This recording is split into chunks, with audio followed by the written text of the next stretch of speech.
Good afternoon. It's Sunday, February 21st. I'm going to go on a bit of a rant, small rant.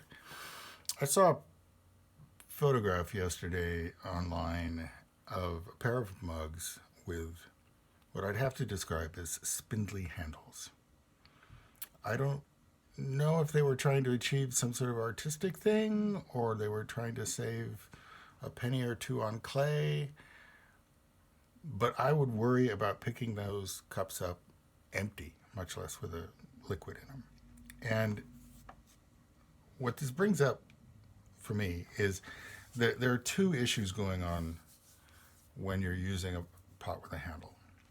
One is the actual strength of the clay, the vitrified clay, to do the job, to lift the pot full of liquid or whatever. Okay, so there's an actual mechanical breaking point, and you'd have to be a ceramic engineer to understand exactly what that is, and you'd probably have to break a whole bunch of pots working out, the formula. I'm not proposing that. But the second is psychological. You look at it, does it look weak? Does it look flimsy? Do you feel confident picking it up? And that's going to vary from person to person. If you are a very large, strong person with a history of breaking things, everything looks spindly. Okay, so that's a separate problem.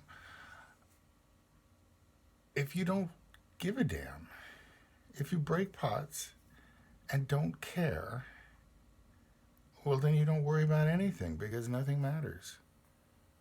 Okay, we're not talking about either end of the spectrum. Okay.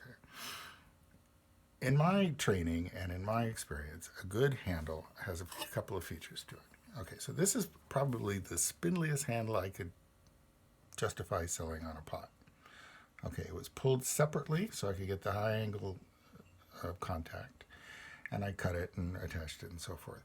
But it still does three things. Okay, it tapers, so it's thicker up here than down here. Same from this direction, thicker up here than down here. Okay, and it's not round like a dowel, or what my teacher Merle Zirkle would say, rat tail. Because if it's perfectly round, it's going to just swivel like that in your hand, which is at least a safety issue. Okay, another factor, I like to put my handles coming from a strong point mechanically and visually on the pot, which is usually the rim because I have strong rims. So even a small handle is coming from a strong point, tapers. Okay. Longer handle.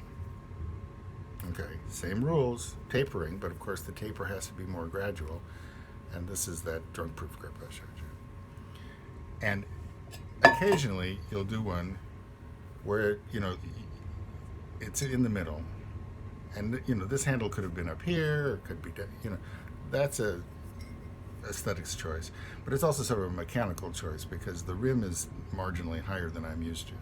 So handles matter. Please make better ones. Thank you. Bye. Have a good day.